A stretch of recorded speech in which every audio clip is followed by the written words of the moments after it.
é um prazer grande, imenso esse nosso encontro aqui, né? Que já é o terceiro das lives dirigidas aos nossos companheiros pré-candidatos, né? E a todos os advogados que queiram também participar, né? Desse nosso trabalho. Hoje nós teremos, assim, nesta live, desenvolver os assuntos de arrecadação, prestação de contas e recursos, né? E sem mais delongas aí, eu gostaria, então, já de partir para o nosso início, né, dessa nossa live. E eu queria trazer hoje a participação aqui de uma pessoa muito promissora, vamos dizer assim, porque ela é uma pessoa jovem, e embora jovem, ela tem um currículo já brilhante, né? Que é a nossa amiga e querida Bruna Nubiato, né? Ela é uma profissional com uma trajetória já brilhante, ela é uma advogada, membro da Abradep, é professora de Direito Eleitoral, de Lei Geral de Proteção de Dados na Pontifícia Universidade Católica do Paraná. Então, a Bruna hoje vai vai nos brindar com o tema de arrecadação, vai ilustrar essa nossa live. Mas uma coisinha só, antes, Bruna, de você iniciar a sua explanação aí, eu queria esclarecer aqui e fazer um alerta aos nossos companheiros e que estão acompanhando essa nossa live de forma virtual aí pelo YouTube, de que ao final da live, 5 perguntas serão selecionadas para que possamos responder.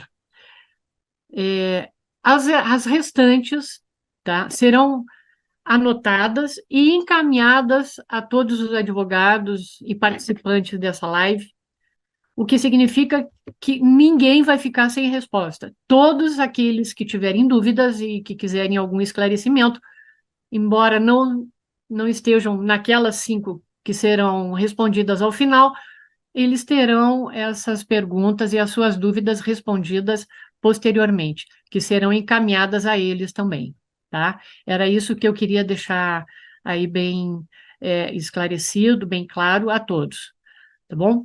Então, Bruna, por favor, a palavra é sua. Boa noite, olá a todos, muito obrigada pela palavra. Eu gostaria de cumprimentá-los inicialmente, todos que estão aqui, doutora Mara, doutor Elídio, doutor também Manuel Dias, boa noite. Eu sou a Bruna Nubiato, eu sou advogada eleitoralista, atuo no eleitoral desde 2017, já fiz várias campanhas, tanto municipais quanto gerais. Eu atualmente moro em Brasília, mas sou uma campograndense nata, então hoje eu advogo em eleição de interior, eleição na capital, no TSE. Também sou sócia do Instituto IDECOM, que é um Instituto de Estudos Jurídicos, né, de cursos jurídicos, e hoje o meu tema será arrecadação. Então, essa será uma conversa sobre um assunto muito importante, que são os valores, né, toda a parte financeira dos partidos políticos. Bom, também preciso muito agradecer o nosso querido professor Valber Agra, que tem um carinho muito especial, é um mentor. Então, se não fosse o professor Valber Agra, eu não estaria aqui hoje. Então, estendo a ele meus sinceros abraços e também, doutora Mara, meus sinceros abraços. Bom, vou compartilhar com vocês uma apresentação, são 19 slides, eu tenho tempo de meia hora. E esses slides, eles são uma forma de consulta para vocês. Eu preparei com muito zelo, muito carinho, para que vocês possam tirar fotos, para que seja uma fonte de consulta daqui a algum tempo. Então, de primeira mão, eles serão disponibilizados a vocês. Sei que vocês fazem bastante essa pergunta para nós, né? Bom, hoje nosso tema principal é sobre valores, sobre arrecadação no direito eleitoral como um todo, ok?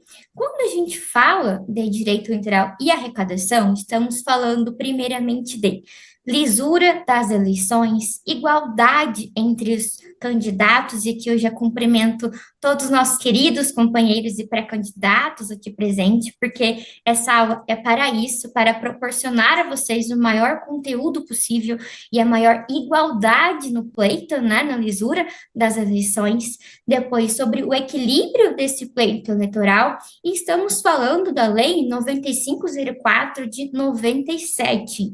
Também é muito importante mencionar a Resolução 23, né, 731 de agora, de fevereiro do TSE, ok? Então, essas são as nossas leis principais aqui. Vamos passar por alguns tópicos, e entre eles, né, não podemos deixar de mencionar a influência do poder econômico, quanto o poder econômico ele é importante para a nossa democracia.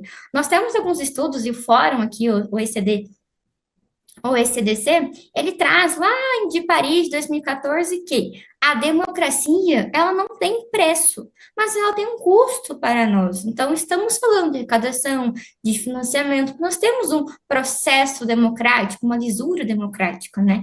Então, a influência do poder econômico sempre será um fenômeno que implicado na própria gênese democrática. Então, aqui eu deixo um autor para vocês, o Mascaro, que é muito importante, deixo alguns dados, né, internacionais falando sobre democracia e custo, porque às vezes nós, quando a gente fala de dinheiro em eleição, já me vem um abuso de poder econômico, e uma palavra que vocês têm que ter em mente quando a gente fala dessa aula como um todo, arrecadação, prestação de contas, pré-campanha, né?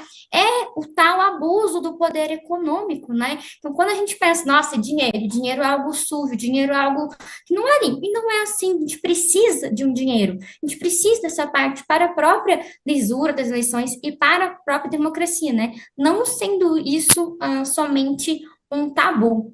Vamos lá, a parte um pouquinho mais da legislação aqui. Vamos falar sobre a responsabilidade, tá, Bruna? Nós temos uma arrecadação, ela tem que ser feita. Onde é que está isso, né?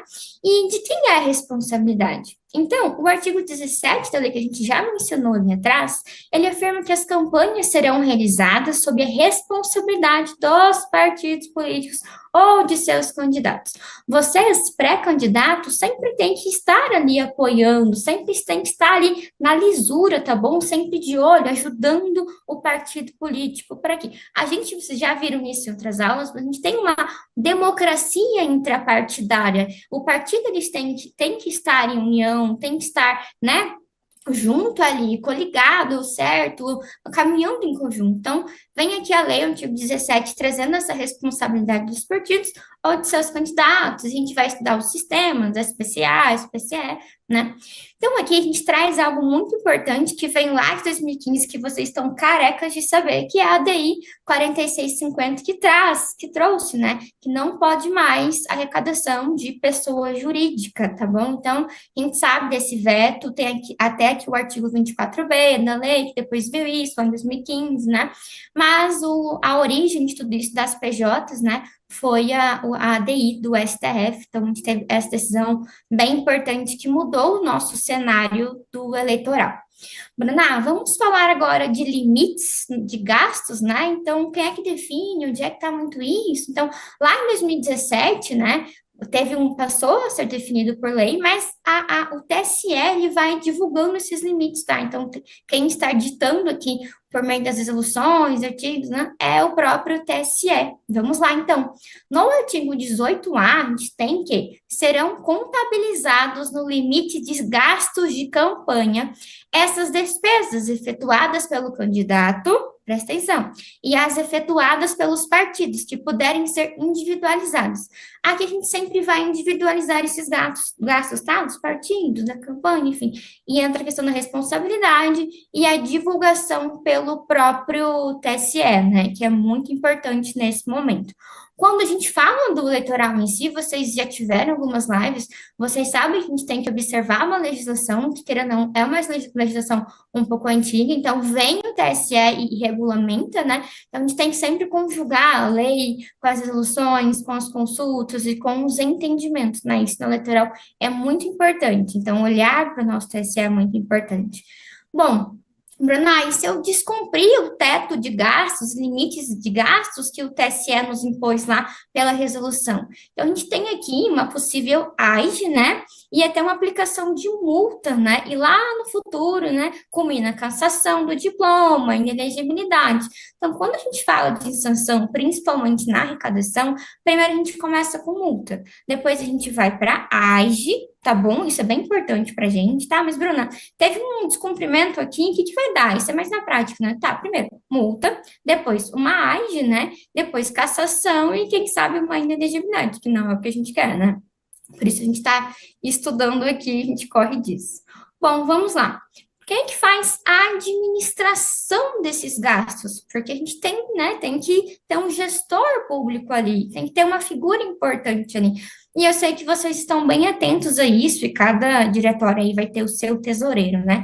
Então vamos lá. Administração de gastos. O candidato responsável, né, mas pode ter um tesoureiro que ajuda, mas na assinatura, né, essa responsabilidade ela é solidária, tá? Então, muito cuidado. Por mais que tenha um tesoureiro ali, é bom sempre o pré-candidato, a gente fala aqui ainda de pré-candidato, que esteja atento, que esteja em conjunto, esteja a par do que está acontecendo, sempre tirando as dúvidas do tesoureiro, e sempre, tanto o candidato quanto o tesoureiro, gente, tirar as dúvidas com o teu jurídico, tá? E com o teu contador, que são duas figuras muito importantes, né? Vamos lá.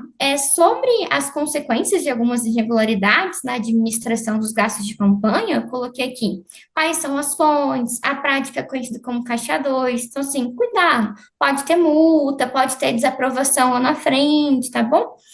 Vamos lá, o que que é importante que a gente vê? É a conta bancária, né? A conta da campanha eleitoral. Então, cada partido aqui, cada candidato vai ter que ter uma conta específica para movimentar os gastos, tá? E são necessários três contas, principalmente três contas. Lá na frente a gente pode falar um pouco mais sobre as contas, que pode entrar aqui também as contas dos recursos femininos, enfim. Mas a gente tem que ter uma conta para doações de pessoas físicas, a gente tem que ter uma conta para o próprio fundo partidário, né? E para o próprio fundo depois eleitoral, o FEFEC, o fundo em si, as doações de pessoas físicas. Então, para ali cada um tem que ter uma conta separada. E por gentileza, não misturem os gastos, tá? Porque isso lá na prestação de contas vira um bolo de neve, é muito difícil separar. E aí a gente entra a rejeição das contas, né, lá na frente. Então, organização, conhecimento nessa fase é muito importante. Então, organize os gastos, organize as contas, peguem os comprovantes, tenham isso ali em mãos, tirem as suas dúvidas. Esse é o momento de vocês, tesoureiros, e quem realmente vai gastar os valores e receber os valores, sanar as dúvidas. O que que eu posso, o que eu não posso? E primeiro, usar um material como fonte de consulta, antes de fazer o ato, antes de receber, antes de pagar, antes de criar a conta, para não ter depois uma multa lá na frente, de 5 a 25 mil até mais, né? Ou até uma AGE, isso complica muito lá na frente. Então, a gente sempre, como advogada, a gente sempre fala que uma pré-campanha bem feita, os atos preparatórios de campanha bem feito, ele ajuda muito, muito, muito, né? Lá na campanha, lá na propaganda, lá na correria perto do pleito eleitoral e até nos dois atos de prestações de contas, né? Então, todos os gastos, eles devem ser registrados na conta da campanha, sendo aquele pagamento em espécie, cuidado com esse tipo de pagamentos em espécie, a gente sabe que não vai entrar aqui, né? Cuidado também ali com a instituição bancária, você tem que ter esse conhecimento, tem que ser uma instituição bancária de confiança, principalmente assim, a gente sempre conversa com os nossos pré-candidatos que o acesso ao gerente seja um acesso fácil. A comunicação em qualquer ato aqui ela tem que ser fluida, tá? Então, para que as dúvidas sejam sanadas em maior tempo possível, né? Vamos lá. Então, a gente tem algumas exceções, mas assim, eu acho que a exceção ela nem entra mais, né? Que são para cidades que não tem agência bancária. Gente, é muito difícil a gente não ter hoje no Brasil uma cidade que não tem agência bancária, né? E outra, a gente tem a obrigação dos bancos de abrir essa conta em 3 dias, né? Isentando aqui, isso é importante. Tanto de taxas, de despesas, né? Bruno, tá, eu vou deixar essa conta aberta aqui durante esse período e depois que eu faço com essa conta, a gente encerra. Então, após o ano eleitoral, e os recursos, né? Para onde voltam? Então, a gente encerra a conta e retornam a conta do partido, né? E notifica a justiça eleitoral como um todo. E isso está na lei, tá? No nosso artigo 31 aqui. Então, a gente tem a figura do titular da conta e o CNPJ ele tem que ser específico da campanha, fornecido ali pela Justiça Eleitoral, e esse em si vai ser o titular da conta, tá?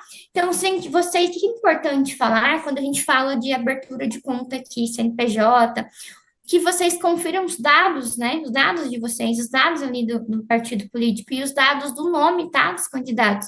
Porque se tiver algum erro lá na frente também pode dar um problema em voltar. Então, não faça a conferência. É uma burocracia que na correria dos cursos aqui a gente não acha importante, mas depois pode ser que volte. Já tive alguns problemas com o nome de candidato errado, tá? Depois é um probleminha até retificar, enfim. Então, cuidado na hora de abrir, confira os dados certinhos, tenham esse artigo 31, saiba que vai encerrar a conta, né? São essas dicas aqui, né? Vamos lá, sobre emissão de recibo, né?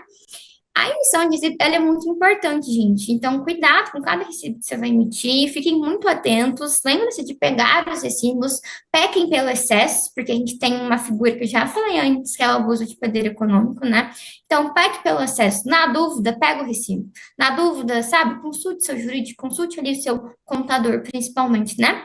Bom, vamos lá. Deve ser feita concomitantemente ao recibo das doações, né? Utilizando dois sistemas, o SPCE e a SPCA. Quem usa a SPCE são os candidatos, se estão habituados aí ou se não estão, vão estar, e a SPCA, que são os partidos políticos. Nós temos alguns aplicativos que ajudam, né?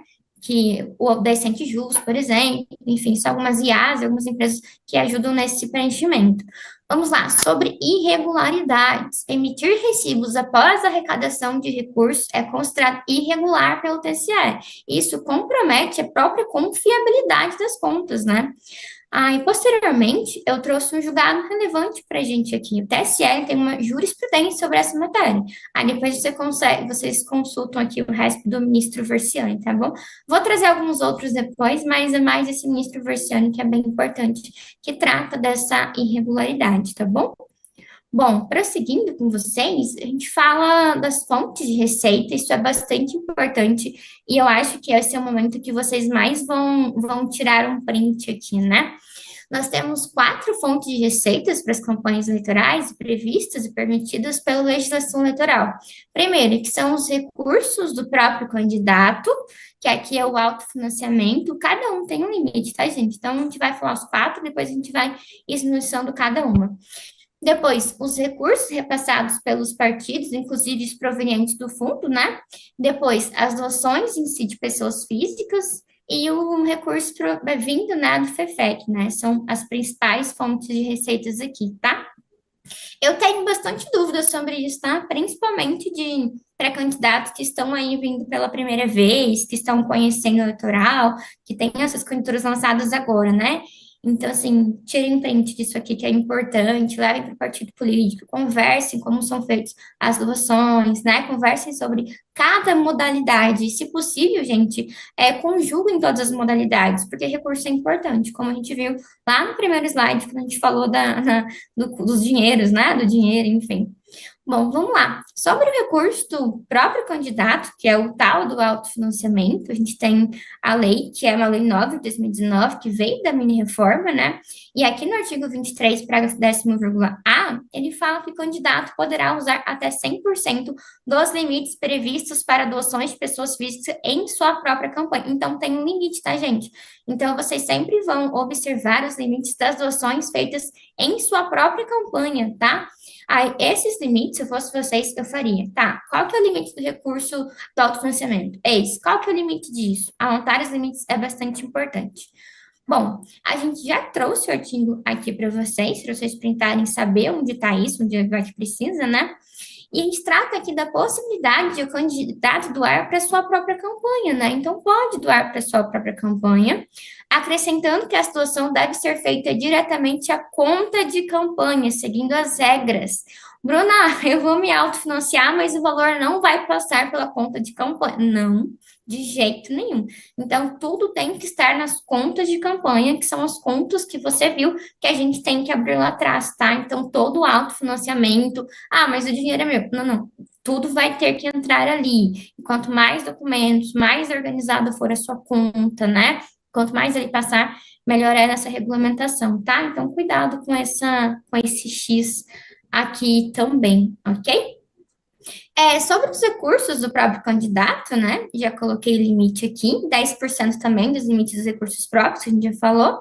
Qual que é o objetivo da alteração? Evitar que os candidatos, né, se financiem sozinhos. Vocês imaginem o quanto isso iria ferir a igualdade de oportunidade. Então, se eu não tivesse o teto, uma pessoa que ganha milhões poderia se autofinanciar. Então, olha o quanto a gente não teria um equilíbrio do pleito aqui, né? Então, por isso que serve esse limite, né? Aí, cuidado com as despesas pessoais. As despesas pessoais, elas não entram aqui na transferência de valores, tá? Vou contar aqui o que são despesas pessoais. Bom, essas dispensas, né, elas estão aqui desde 2017 com uma mini reforma, tá? E aqui, esse rol aqui, ele vem, o TCE traz esse rol muito bem estabelecido, né? Então, o que são recursos próprios? O próprio lei também traz combustível, manutenção de veículos, a remuneração, hospedagem do condutor, a alimentação e hospedagem também do próprio candidato, uso de 3 linhas telefônicas registradas em nome do candidato. Cuidado aqui, que as linhas elas têm que ser registradas em nome do candidato, né? Eu faço campanha no interior do meu estado e é um estado de fronteira. E a gente tem muitos valores ilícitos que vêm da própria fronteira, né? E muito cuidado com isso, não sei quem mais aqui é de fronteira, mas não vale pegar a linha do Paraguai aqui, tá? Já me perguntaram isso, porque acontece em Ponto Porã, Sete Quedas, Corumbá, aquela região, vocês usarem linhas telefônicas de outras localizações, né? Paraguai, Bolívia aqui. Então, cuidado, tá, gente? Isso não é permitido, obviamente, mas óbvio, ele precisa ser dito nesse momento, tá? Então, tem que estar registrado certinho o nome do nosso pré-candidato aqui. Vamos lá? A gente tem aqui alguns recursos do próprio fundo partidário. Então, gente, nós falamos agora do autofinanciamento e vamos para os recursos do fundo partidário, tá? Que seria outra modalidade muito importante, né?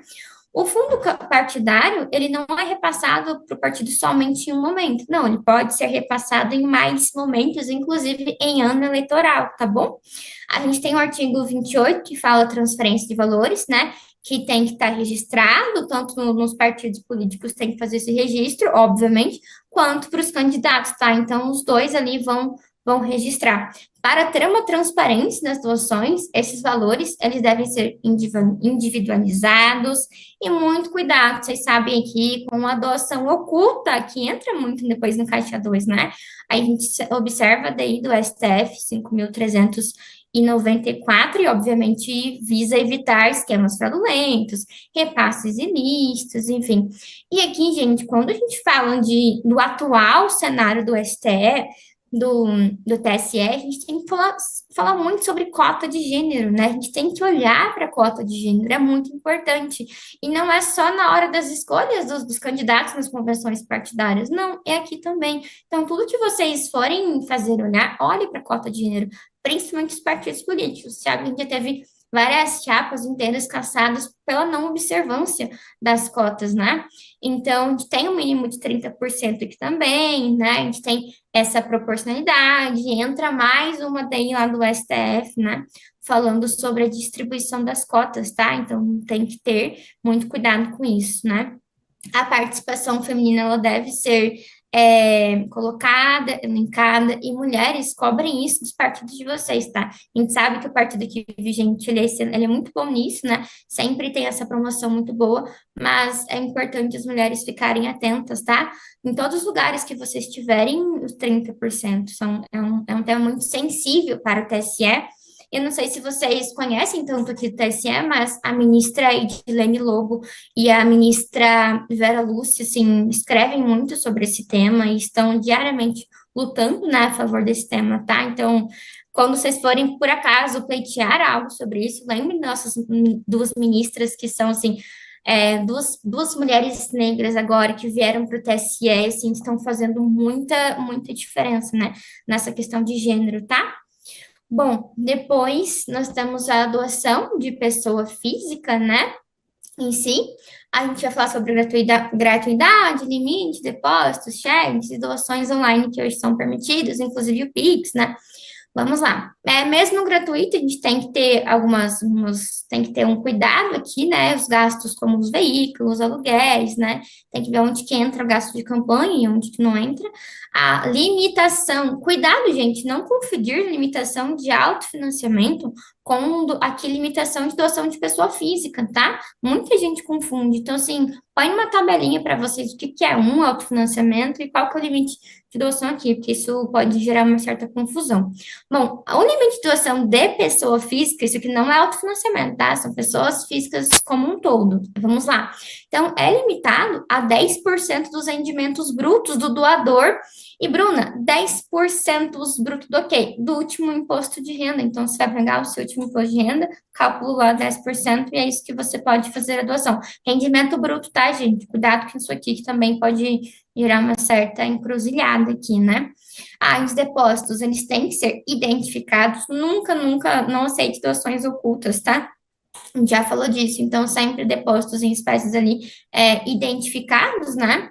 Cuidado com o cheque também e cruzado. O cheque, gente, ele tem que estar com o nome certinho, tem que ser identificado. Às vezes no próprio cheque, né, aparece o nome. Então, tem que ser identificado. Transferência por DOC, TED, a mesma coisa, né? E aí, isso que eu falei aqui agora, não é necessário a assinatura do doador no cheque, mas tem que ter a identificação, tá? Mesmo que você não assine ali, tem que ter o teu nome. Tudo, tudo, tudo aqui tem que ser identificado, isso é bem sério. Doações online, né? Pode ocorrer aqui, cartão de crédito, débito, e sempre vendo sempre a questão do limite de recibo, né? Que tem que ter também, pode o Pix também, e sempre cuidado com aquela nominal, sempre cuidado, tá? Isso vou ressaltar, porque isso é muito importante. Vamos lá. Plataformas eletrônicas, né? Isso hoje tem. A partir do dia 15 agora de maio, a gente teve a vaquinha aberta, né? E foi muito engraçado, porque eu tive uma aula do Renova BR um dia depois da vaquinha e choveu dúvidas sobre o que podia, porque eles queriam abrir a vaquinha e já queriam pegar o dinheiro e já queriam gastar, né? E aí, gente, muito cuidado aqui, porque não é agora que vocês pegam dinheiro para a questão da vaquinha eleitoral, né? A vaquinha virtual, né? Ou a crowdfunding, que o pessoal chama muito, num termo mais avantajado, em inglês, a gente vai pegar depois, tá? Então, a gente vai abrir agora e tem que ter conta específica, e a abertura aqui só vai ser feita após CNPJ, e vocês vão conseguir pegar esse dinheiro lá na campanha eleitoral em si, tá? Depois do registro, quando a gente tiver, de fato, começando lá na frente, tá? Não é agora. Não existe aqui uma antecipação de campanha eleitoral em pré-campanha, tá? Então, a gente separa muito bem o que que é pré-campanha, né? Com o entendimento que começou ali no começo do ano, com os primeiros prazos eleitorais, 1º de janeiro, com condutas vedadas, com pesquisas eleitorais, então a gente considera isso para a campanha até ali o momento que realmente começa a nossa campanha eleitoral após as convenções partidárias, tá? Então, quando vocês falam do eleitoral, a gente sempre estuda o calendário em si, tá? E essa questão do calendário é bastante importante para a questão da arrecadação aqui e para a questão também da prestação de contas que o próximo colega vai tratar com vocês, tá? Então, instituições financeiras pode usar aqui alguns sites, aplicativos. Cuidado com a instituição financeira que vocês escolherem para fazer isso, tá? Tem todo um requisito, toda uma importância aqui. A devolução dos valores, Bruna, eu abri minha conta ali em maio, eu recebi os valores, né, ali foram devidamente depositados, mas a minha candidatura não foi registrada, porque não me escolheu, deu algum problema, né, não foi. Como é que vai fazer com esses valores? Vai para o partido? Opa, não. Volta para os doadores, tá? Isso aqui é uma dúvida imensa, tá? Até para a gente evitar algumas candidaturas falsas, né? Então, a gente tem essa questão, né? Requisitos e objetivos, né? Tem que estar cadastrado no registro eleitoral. Depois, aqui, ó, que eu já falei, que é muito importante, recursos arrecadados após o registro da candidatura, tá? Ou seja, lá na frente, aqui eu coloquei o valor, 15, a data, 15 de maio, e que tem a conta específica para a doação, ok? Bom, Pix e gastos do eleitor apoiador. A gente pergunta muito de Pix, tá? Então, a gente sempre dá essa atenção do Pix e do... Bom, vamos lá. Aqui a gente entra os gastos do eleitor apoiador, né? E a questão já do FEFEC. Então, ó, Qualquer eleitor pode realizar gastos em apoio a candidato de sua preferência até a quantia equivalente a 1.000. Isso foi um pouquinho antigo, mas a gente usa essa quantia, tá? Então, cuidado, Bruna. O meu eleitor ele pode gastar isso? Pode, mas tem que limites. Lembrem-se quando vocês falam de gasto e arrecadação, existe duas palavras: limite e abuso de poder econômico. Já anotem aí, que isso é bem importante, tá? E aí tem quem que é e responsabilidade também. Sempre alguém é responsável, tá? Se não é o pré-candidato, é o partido, e quando sim, são as duas de forma solidária, tá? E o tesoureiro entra junto com vocês. Bom, vamos lá. Esse referido gasto deve ser realizado em nome sobre a responsabilidade de quem? Do doador, tá? Então, ó, tem responsabilidade do doador. Cuidado, gente, porque às vezes vocês não sabem quanto gastou, quem gastou, então cuidado com essa responsabilidade aqui, tá? Cuidado na hora de liberar que as pessoas fazem gasto, porque o conhecimento de vocês sobre esses gastos, ele é bem importante, ok? Agora, algo mais importante ainda, que é o FEFEC, famoso Fundo Especial de Financiamento de Campanha, né? Ele vem aqui elencado no artigo 16C, da lei que a gente já falou, e é constituído por dotações orçamentárias da União em ano eleitoral. Lembra que o fundo pode ser periódico no ano eleitoral? Então, aqui já é em ano eleitoral, tá? Então, como é que funciona isso, Bruna? O Tesouro Nacional, ele deposita esses recursos no Banco do Brasil, e que tem um banco específico, tem conta especial, né, à disposição do TSE, então o TSE tem aqui essa fiscalização, né? Depois, Bruna, quando que isso é disponibilizado, né? Até isso é importante para partido político, principalmente, tá, gente? Essa liberação, enfim. Vamos lá, até o primeiro dia útil do mês de junho do ano eleitoral. Então, olha o quanto a gente está próximo disso aqui, né? Ó, primeiro dia útil do mês de junho. Isso aqui é importante, gente, para os diretórios aí estaduais acompanharem isso no nacional, né? E acompanharem isso, né, com os partidos, enfim, com todo mundo aí, né? Bom, nos 15 dias subsequentes ao depósito, o TSE divulga o montante disponíveis, né? E aí a gente entra com uma tabelinha de valores, né? Ah, quanto que vai para cada um? 2%, 35%, né? Enfim, aí o TSE vai disponibilizando ali conforme aquela tabelinha de valores, que é 2, 48, 35%, né? Vamos lá. A aplicação do FEFEC entra também nas candidaturas femininas, tá? Então, Bruna, também entra aqui. Entra aqui. Então, mulheres, tenham atenção quanto a isso e anotem onde é que está isso, porque isso está na consulta, tá? Isso não está em resolução, está na consulta eleitoral, tá bom? Então, deixa aqui para vocês a consulta, para vocês printarem. Bom, partindo, Bruna, e o que acontece se houver o descumprimento dessas regras eleitorais? Lembra que lá atrás eu falei que algumas coisas tinham que ter em mente? E essa é uma delas. Primeiro, multa. Depois, né, a gente tem possíveis AIs em algumas situações, né?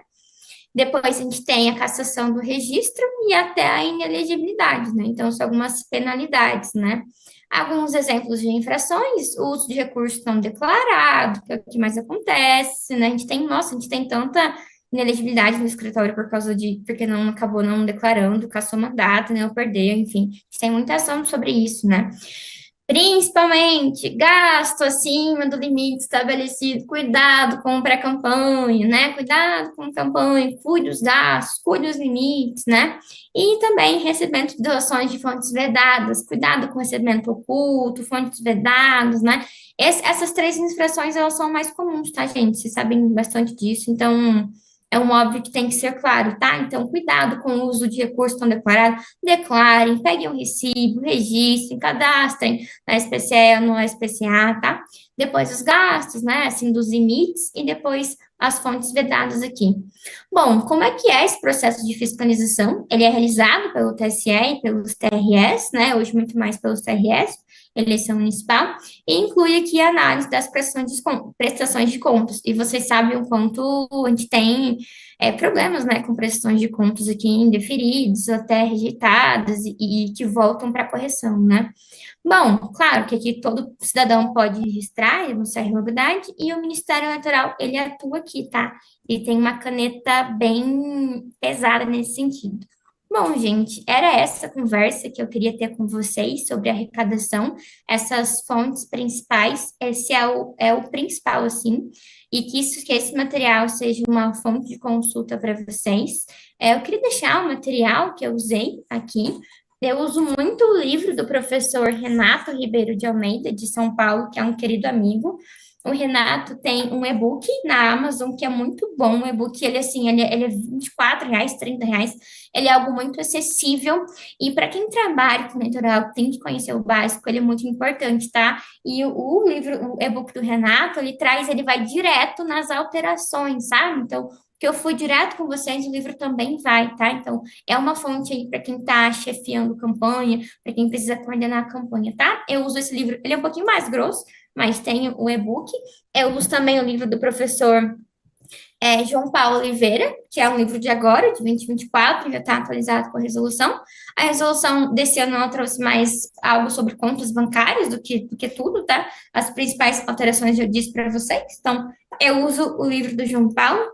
E só um ponto assim, um parênteses imenso que eu sempre acho importante nas palestras, já falei para vocês observarem muito, né, o nosso TSE, claro, eu estou em Brasília, então é muito, eu levando Brasília, eu levando esse bastidor para vocês, e além do tema, assim, de arrecadação que é importante, além do tema das mulheres, né, das cotas que eu mencionei para vocês, então mulheres cuidam muito isso. Hoje o TSE olha muito para a inteligência artificial. Então, como um plus aqui, um bônus para vocês, eu queria indicar o livro da querida professora Edilene Lobo, que ela lançou ano passado, que fala sobre os direitos fundamentais, e sobre, ó, não sei se vocês conseguem ver tão bem, ele chama Direitos Fundamentais e Inteligência Artificial, da Edilene Lobo, que é um tema que a ministra gosta muito, trabalha muito, tanto esse tema quanto a perspectiva de gênero, tá? Então, isso aqui é um plus, porque ela é minha xodó, vamos dizer assim. Então, gente, só para fazer um fechamento aqui em respeito ao tempo, né? Quando a gente fala de arrecadação, muito cuidado com os limites, muito cuidado com o abuso de poder econômico, tá? Então, a professora Ana Paula Mendes, ela tem um livro roxo também, que deve estar por ali, que fala sobre os abusos de poder. Então, cuidado, estude bem o que é abuso de poder econômico, quais são os limites, onde que eu posso entrar, peguem os recibos, sabe? Consultem o seu jurídico, consultem os seus contadores, fomentem a democracia intrapartidária, sabe? Sejam próximos dos seus partidos políticos, tenham uma comunicação muito boa nesse momento. São pré-candidatos, advogados, né? Então, uma comunicação não violenta nesse momento é muito importante, tá bom? Eu deixo aqui o meu telefone, eu deixo aqui caso tenha alguma dúvida, eu deixo aqui o meu Instagram também, né? E eu queria agradecer muito à professora Mara pelo convite, agradecer a todos os nossos pré-candidatos aqui, nossos advogados, que vocês tenham uma lisura muito democrática. Eu desejo boa sorte essa campanha. Ajam conforme a ideologia de vocês, o partido de vocês, a lisura do peito de vocês, e saibam que cada um de vocês, são muito importantes para a nossa democracia. A nossa democracia depende da coragem e da determinação de vocês. Então, mais uma vez, obrigada a doutor Valber Agra por essa porta aberta. O senhor está sempre no meu coração e sempre é uma referência para mim. E eu deixo aqui um grande abraço a vocês e passo a palavra aos demais docentes. Obrigada, Bruna. Obrigada mesmo. Foi muito proveitosa, brilhante a sua explanação, a sua palestra. Tenho certeza que os nossos companheiros, aqueles que estão acompanhando de forma virtual essa nossa live, ficaram muito satisfeitos. E se houver alguma dúvida, alguma coisa, eu tenho certeza que eles farão o encaminhamento através dos endereços da fundação ou mesmo para você, tá? Olha, eu quero registrar aqui o nosso querido amigo Alisson, que já está na sala também. Alisson, boa noite. Boa Prazer. noite a todos. Ah, Prazer que em bom. encontrá-los mais uma vez online. Ainda estou aqui, acabei de terminar da aula, estou aqui na sala de aula ainda. Opa, E vamos lá. tá certo. Olha só, então vamos continuar aqui com o nosso trabalho, né? E agora eu eu gostaria. E o que que eu fiz aqui, meu Deus do céu? Ah, consegui. Tá, porque eu sou meio atrapalhada aqui. Bom, agora a gente vai tratar de prestação de contas, né? E para falar sobre esse tema, hoje à noite nós temos aqui o nosso contador do Diretório Nacional, o Elídio Freire. O Elídio, ele é técnico de controle externo do Tribunal de Contas do município do Rio de Janeiro, tá? Ele foi, durante 23 anos, coordenador de contas do Tribunal Regional Eleitoral do Estado do Rio e professor em determinados cursos na universidade, na UERJ, no Rio de Janeiro. E hoje ele vai nos brindar aqui com a sua experiência e com a sua expertise nessa área. Então, eu quero deixar para o Elídio esse tempo para que ele possa conversar conosco. Fique à vontade, Elídio. Boa noite, pessoal. Boa noite. Obrigado, Mara, né, representando a Fundação do Leão Brizola, Alberto Pasqualini, né, saúdo aqui, né, o professor Manuel Dias, né, não tive ainda a honra de conhecê-lo pessoalmente, né, estou sempre na Fundação, mas tenho um contratempo. A doutora Bruna, né, e já antecipo aí os parabéns pela explanação, né, como diz a Mara, tão jovem, né, tão jovem, tão sábia, né, conhecimento é poder, né. E o doutor Alisson já tivemos, né, alguns embates aí de trabalho, né, Alisson? Já no PDT Nacional, no calor né, das luzes apagadas, né? A gente teve que botar processo para fora, né, Alisson? Pessoal, pressão de contas, né? Eu vou ser até mais em live mesmo, porque é um bate-papo que eu gosto de tecer. Geralmente eu gosto de tecer esse bate-papo em 6 horas, mas fui limitado a 40 minutos, né? Eu gosto de ficar o dia inteiro conversando sobre isso, né? Porque é um assunto que, como diz a doutora Bruna, dói no bolso. E quando dói no bolso, dói na alma, né? E o choro é para o candidato e para nós, profissionais, que ficamos a lamentar como é que se desaprovam umas contas, como é que se devolve tantos recursos, né, os recursos públicos, né? E como é que ele sai de uma prestação de contas tão sonhada, né? Muitas das vezes sem o cargo a que pretendeu e várias vezes com dinheiro para pagar, ainda que parceladamente. E toda essa deságua que a doutora Bruna falou aí, sobre os pontos, os objetos da prestação de contas, né? Sobre limite de gastos, sobre saque em espécie, cheque nominal e cruzado. Existe um instituto próprio do direito eleitoral, né? E são perigosos. Daí a necessidade de você contar com 2 profissionais, pelo menos os 2, que é o advogado e o profissional de contabilidade. É muito importante isso, porque eu creio que não há condição de um candidato, ainda mais os novos, né, ter essa acepção de desde quando abre conta bancária até quando tem que prestar contas. O ITER dele é árduo, né? Até porque o foco dele principal não é prestar conta, doutor Alisson. O foco dele é ganhar a eleição. Eu costumo falar que eu perdoo todas as falhas do candidato, porque a luta dele, o foco dele é ganhar a eleição. Dar àquelas pessoas que votaram nele a representatividade democrática, né? Ou do legislativo, ou mesmo do executivo. E ele não tem, eu lido com deputados, senadores, até experientes já, de 20 anos, e que estão sempre com aquela dúvida. E a gente sempre tem que falar, procure seu advogado, procure seu contador. É muito importante isso.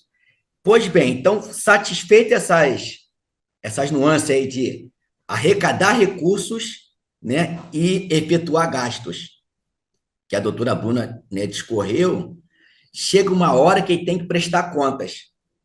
Outrora, era aquela prestação de contas no final, né? Só que agora a justiça pede Se vocês perceberem, prestação de contas é quase que diária.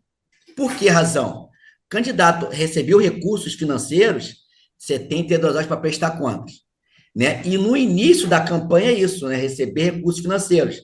Aí ele recebe R$100, recebe 200, 500, 10 mil. Então, praticamente, você tem que clicar naquele botão de enviar relatório financeiro todo dia, porque, né, os prazos vão se acumulando. Então, você vê que a prestação de contas, que antes era lá no final, onde o candidato juntava toda aquela papelada, né? Está aqui a minha prestação de contas. Não é mais isso, né? Ele tem 72 horas para prestar contas. E aí você pergunta, mas quem fez esse depósito? Quem não fez esse depósito? Ele não sabe. Aí ele vai ter que ir ao banco. Aí ele para a campanha dele para poder ir ao banco. E ele não vai. Para isso, a doutora até a Bruna falou, seria bom que ele contasse com um administrador financeiro. Aquela pessoa que ele tem de confiança, que consegue organizar a vida dele financeira, seria muito bom isso, né? Aí ele já dá poder para a pessoa já fazer, né, pegar cheque para ver extrato bancário, porque a prestação de contas era em 72 horas, não mais aqueles prazos, né? Pois bem, com o mês de campanha, ele já tem que apresentar uma prestação de contas parcial. E a parcial e já envolve tudo. Já envolve as receitas, a arrecadação e já envolve as despesas. E a gente se surpreende que quando a gente pede a eles os contratos, a gente pede as notas fiscais até então existentes, eles não têm ainda isso organizado. E que é o pior, né? Eles só entendem que tem que prestar contas de, por exemplo, de pessoas físicas cujos contratos foram pagos. E que, na verdade, o que a Justiça Eleitoral espera é que ele tem que prestar contas, mesmo daqueles contratos com as pessoas físicas, né, em especial, que ainda nem foram pagas. Aí você presta a conta da parcial com 50 panfleteiros. Quando chega um pouquinho à frente, tem 200 panfleteiros que já estavam desde o início da campanha e o candidato só informou ao contador e ao advogado lá no final, né, depois da eleição. E aí, doutora Bruna, como é que... Assim, aí eu tenho uma assistente que ela fala o seguinte, você já está desaprovado.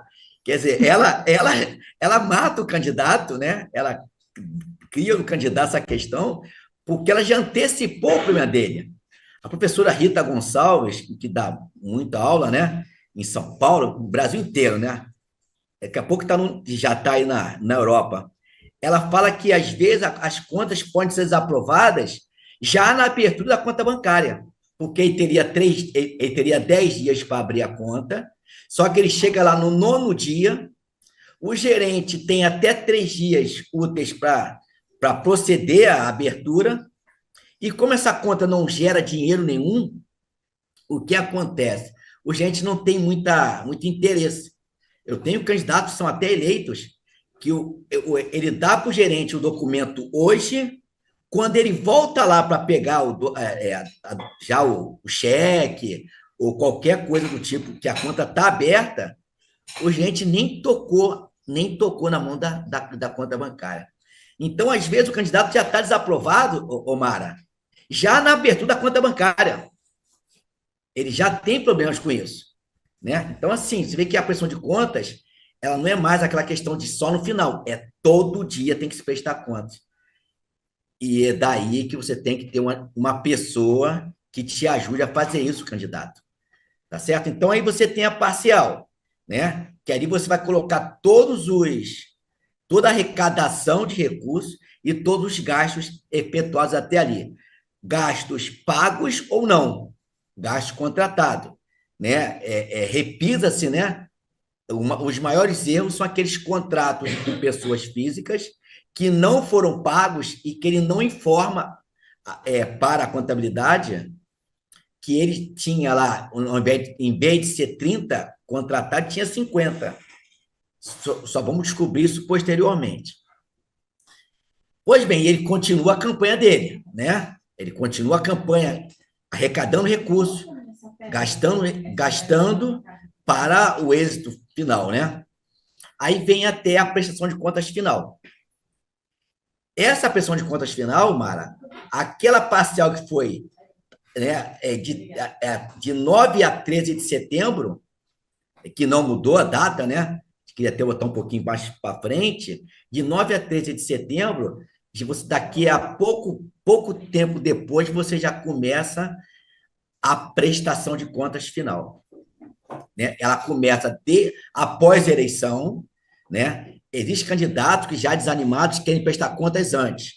Não, ele só pode prestar contas depois, um dia após a eleição, né? Ah, mas eu preciso ir para a Europa, eu preciso ir embora, porque eu tenho que casar. Ele só pode prestar contas após a eleição. Ele tem 30 dias após a eleição para prestar as contas final. Aquela prestação de contas que o juiz vai julgar, né? E os técnicos lá do TRE, no caso da eleição municipal, os meninos lá das zonas eleitorais, que vão analisá-las, né? Para ter o julgamento pelo juiz eleitoral. Pois bem, aí vem outra situação, porque você tem que juntar o extrato bancário, você tem que juntar todos os comprovantes de despesa, né? Nota fiscal, recibo de pagamento, contratos, proposta comercial. E hoje, né, não é só isso para o TRE, né? Eles pedem agora, né, prova efetiva do gasto. O que, às vezes, a Justiça Eleitoral pede o seguinte: mas você tem foto, você tem o claquete da gravação, né? Você tem ata, né? Ah, mas você fez uma reunião num comitê eleitoral. Você tem, assim, alguma lista de presença? Hoje se preocupa muito, o doutor Alisson, com essa prova efetiva, sem que a Justiça Eleitoral me fale o que é prova efetiva, né? Um conceito jurídico determinado que o Eli Lopes Meirelles já nos ensinara lá em 92 e até hoje, o que é prova efetiva. E assim, eu acho que é uma falha da Justiça Eleitoral, né, com uma crítica construtiva, porque quando ela quer fazer uma interpretação, né, ela fala assim: o que é o uso comum de sede, doutor Alisson? Ela explica: o uso comum de sede é a coparticipação, é o que o pessoal de direito fala, né, interpretação autêntica, né? É a própria norma, né, explicando a norma. Só que quando a gente vai em prova efetiva, essas questões de claquete, de vídeo, de ata, de fotos e tudo, graças a Deus que nós temos um julgado do doutor Sérgio Banhos nas contas nacionais do PDT de 2013. Por acaso eu li, porque eram 193 páginas, só que como eu tive que calcular os valores glosados, eu acabei vendo que ele fala: embora seja ideal que haja claquete, fotos, vídeos, mas o comprovante fiscal é a prova idônea do gasto. Ou seja, ele nos alivia, né? Ele nos salva. Só que aí o candidato, ele acaba não se salvando, né?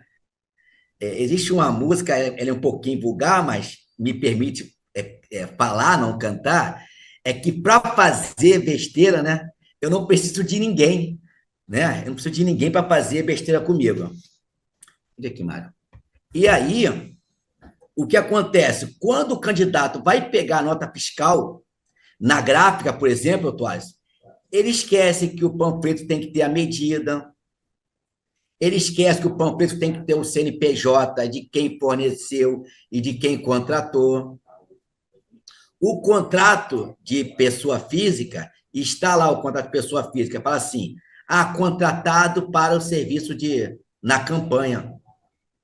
Não fala se é panfleteiro, não sabe se o cara foi carpinteiro, não sabe se o cara que foi copeiro na sede do comitê eleitoral.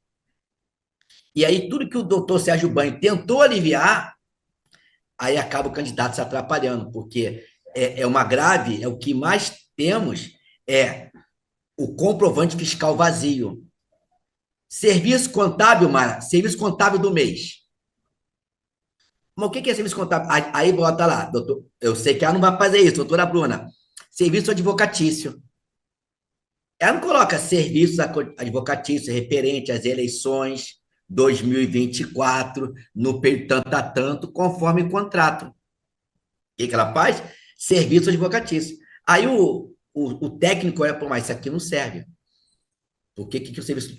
Né? Eu já vi procuração que a tesoureira dá procuração para tudo, para cartório, para bem inventário, e quando fala que a procuração para o TRE é específica.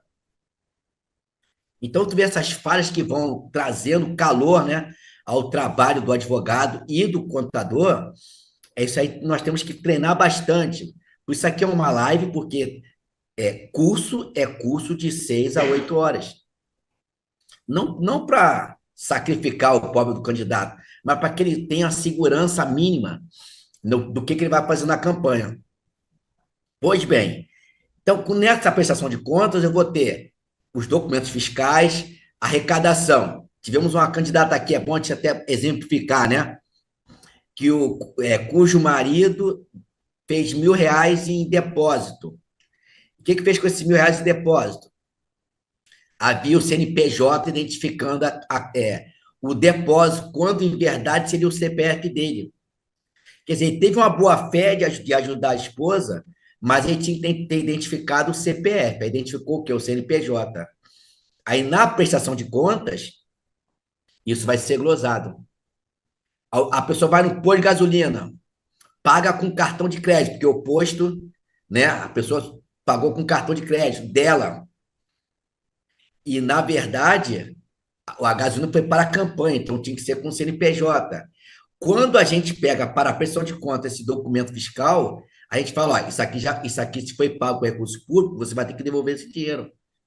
Porque a justiça não aceita pagamento, né, com CPF do próprio candidato.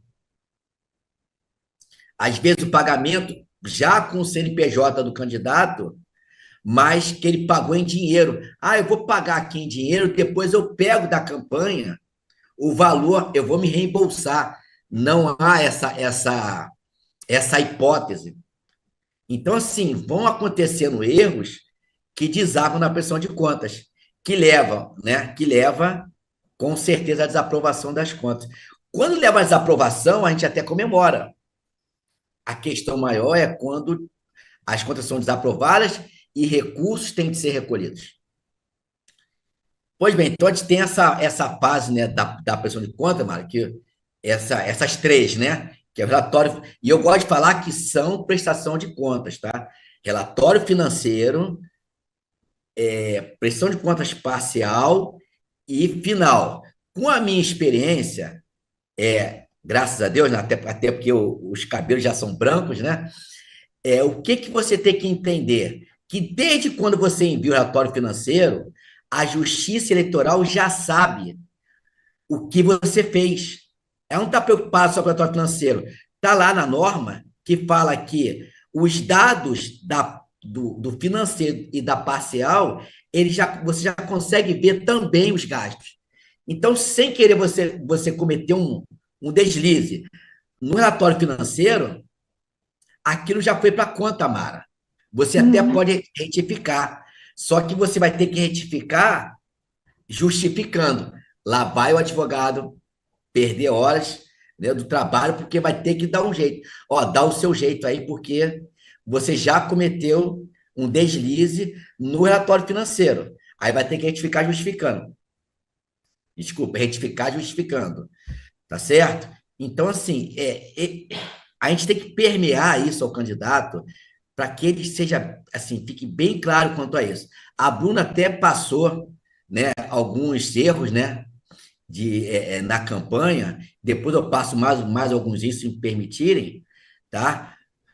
Pois bem, até aí da prestação de contas, eu ficaria satisfeito. Por que eu ficaria satisfeito? Porque o resto é com o contador, né? A norma fala, né? Porque você vai gerar a prestação de contas, você vai botar na mídia. Gente, isso aí o candidato não tem que saber, seu candidato.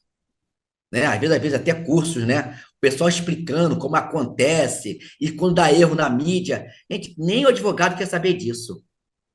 Não é isso, doutora?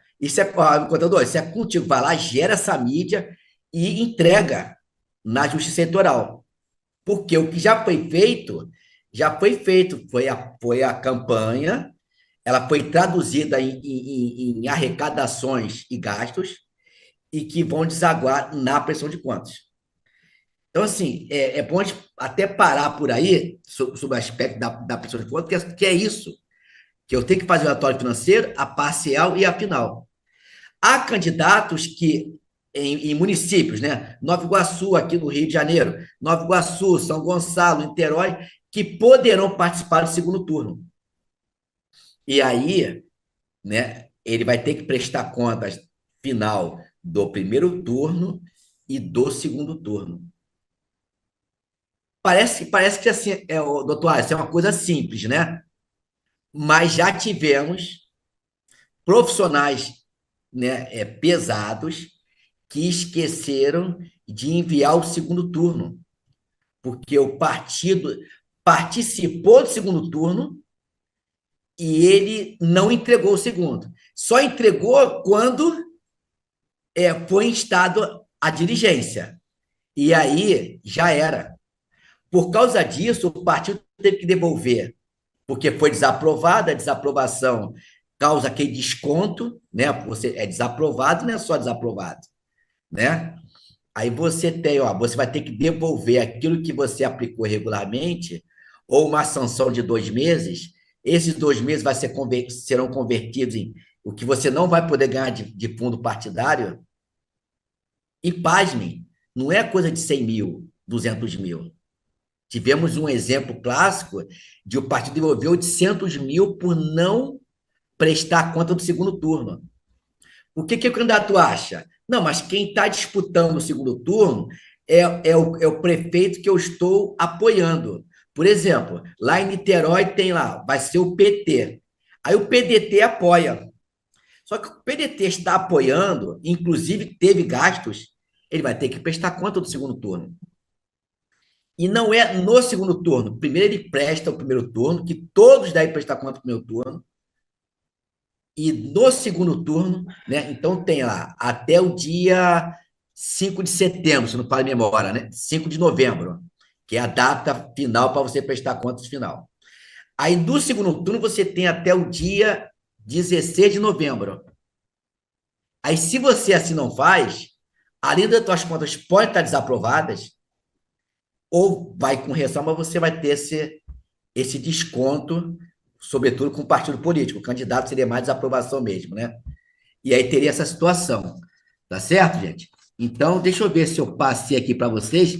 Viu, Mara, que eu fui sucinto, Mara? Tá vendo? Não, Treinei mas você pode continuar, Eu sei Elise. Eu acho que disso. essa Não, parte da lógico, prestação de contas é lógico que eu vou importante. completar. Eu vou usar meu É, tempo, logicamente. claro. Poxa, passar um conhecimento, ainda que parco, né? É bom. Outra coisa também que na prestação de contas impacta é o candidato quando ele tem sobra de campanha. Aí a sobra de campanha, eu tenho um probleminha. O candidato, vamos às hipóteses, né? O candidato não teve recursos de fundo partidário, não recebeu e nem recebeu recursos do fundão eleitoral, que é o Fundo Especial de Financiamento de Campanha, que é o FEFEC. Sobrou o dinheiro, ele tem que saber. Olha que interessante. Já na abertura da conta, o banco está perguntando o seguinte, qual é a conta bancária do seu partido? Atualmente, doutora Bruna, os bancos estão pedindo isso. A conta bancária no caso, do diretório municipal. Aí, quem for advogado, é bom instruir o candidato quanto a isso, né? Ele já tem que saber, o partido, qual é a sua conta bancária, tá certo? Para depositar os meus recursos privados. Se ele tiver na mão de um contador e de um advogado, é só a gente entrar lá no sistema e a gente vai ver qual é a conta bancária e vai passar para ele. Até porque, como ele está sendo também, ele contratou um contador, ele já pode também pedir o requerimento de abertura da conta bancária ao contador. tá certo? Então, ele já vai pedindo os documentos, né? Contador é para ser explorado, pessoal. Isso eu já ouviu alguma vez as pessoas falando isso. Pois bem, a sobra de campanha de outros recursos vai para a conta do partido político. E a sobra de campanha de fundo partidário? Também, só que vai para a conta do partido político, né? É destinada ao fundo partidário. Já o FEFEC, que a norma, né? A norma não quis falar que é sobra de campanha, né? Ela quis falar que é sobra do FEFEC. Né? É sobra de campanha, mas não quer falar isso, ela quer falar que é sobra do FEFEC. Esse valor que sobra, né? R$ 5, R$ 10, R$ 1.000, ele tem que ir para o Tesouro Nacional. Para isso, tem que ser preenchido o quê? Uma guia de recolhimento para a União, que é a GRU. De novo, volta ao seu contador, pede a ele essa guia já preenchida para ele levar diretamente ao Banco do Brasil, porque valores são destinados ao Banco do Brasil. Então, nós temos a sobra de campanha de privados, né, que é para a conta do partido, de outros recursos. Nós temos a conta de fundo partidário, né, a sobra de fundo partidário, que tem que ir para a conta do fundo partidário, e a especial, que é a do FEFEC. Sobrou, né, tem que mandar para o Tesouro Nacional. E aí, o candidato, por que não faz um planejamento para gastar todo esse recurso que você ganhou para fazer uma melhor campanha? Né? É assim, até meio, né? Assim, poxa, mas você ganhou um dinheiro para fazer campanha, poucos ganham dinheiro, aí você ganhou o dinheiro. Eu tive um candidato que ganhou 14 mil. Ele devolveu os 14 mil, porque ficou com medo de gastar. Porque, mas tem que devolver o dinheiro e tal. Aí, quer dizer, outras pessoas queriam esse recurso, então já devolve logo no início, para que o partido possa disponibilizar para outros candidatos. Tá? Mas tem que lembrar, sobrou FEFEC, Tesouro Nacional, por meio de guia, né? Que o contador também pode ajudar no preenchimento. É um sistemazinho lá do TSE, né? Que dá para fazer isso. Agora, há um outro problema.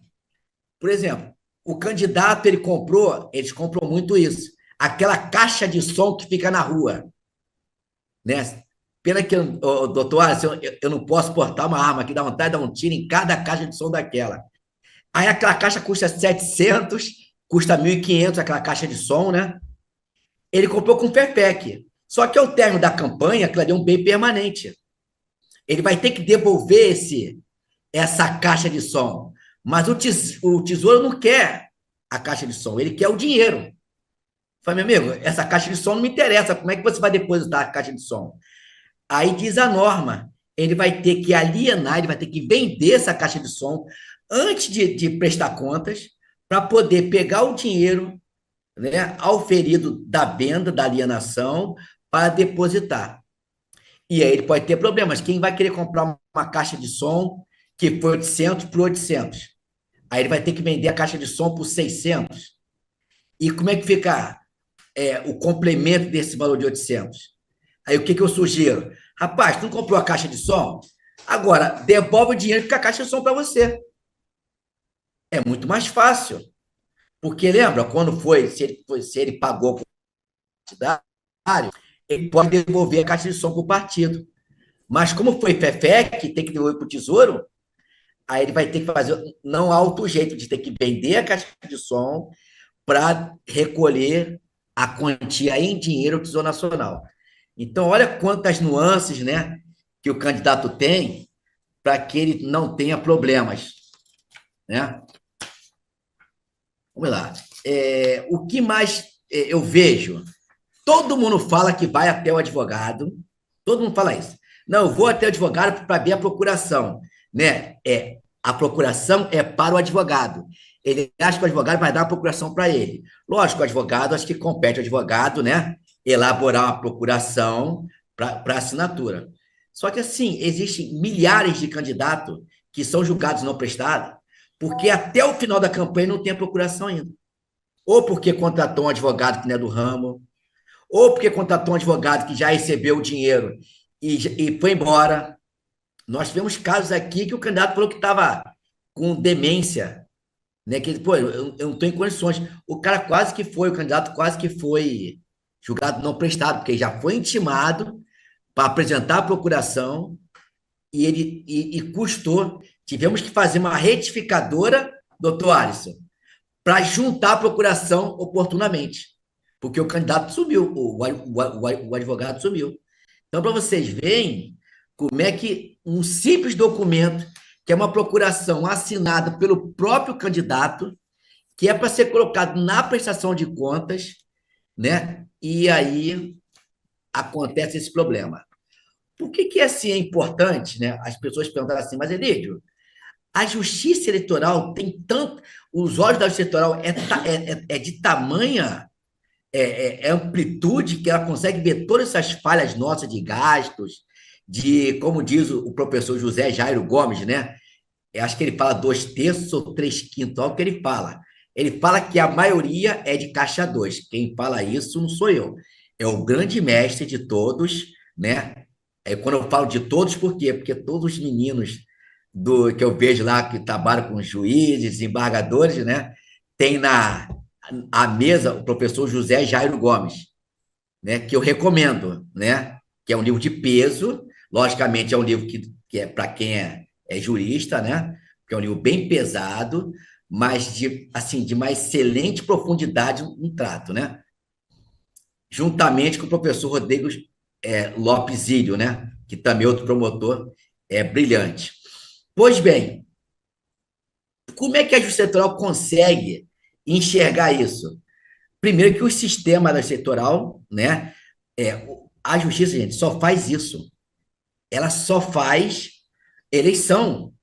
Então, assim, a cada dia eles se apropriam de mais tecnologia, de mais parceiros, né? de mais treinamento.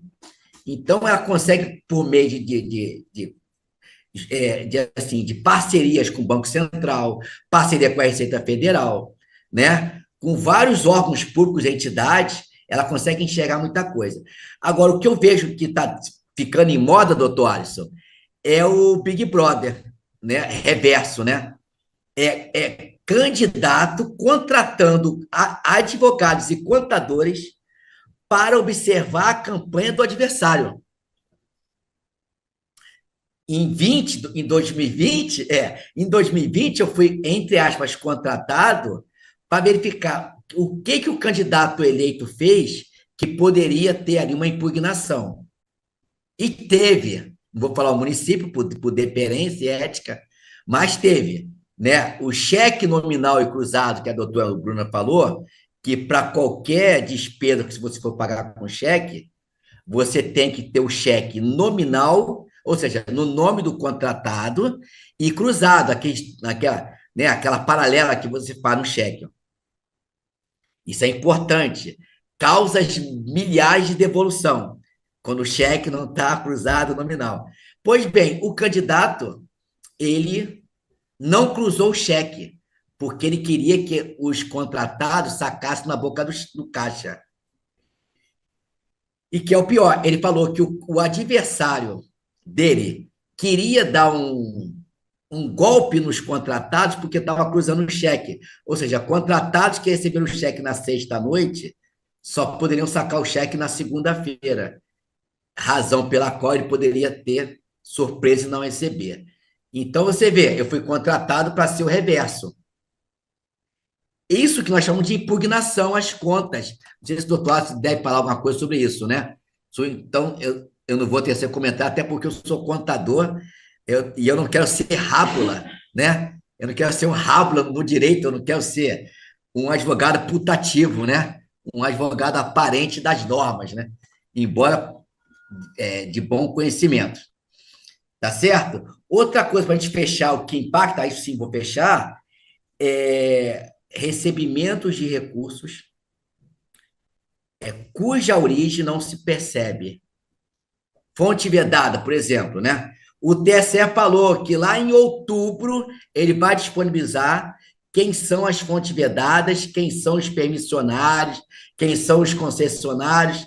Só que o TSE, né, como diz eu não sei quem é o comediante, fala assim, nesse ponto, com todo respeito ao egrégio, eles estão de brincadeira, porque a campanha começou em agosto. Eles estão falando que vão divulgar os nomes dos permissionários em setembro, outubro, após a eleição. Isso aí já tinha que vir, já tinha que pedir em maio, para quando começar a eleição, nós sabermos quem são quem tem permissão de banca de jornal, dos taxistas, das feiras livres. Vocês entenderam? Aí o famoso, me desculpa ao egrégio, eu fui de lá, então tenho propriedade para falar, e até porque é construtivo, você tinha que ter antecipado essa informação de quem são as fontes vedadas. E outras fontes vedadas também, que na verdade não são fontes vedadas, né? É quando eu sou candidato, a minha tia quer me depositar R$ 1.200.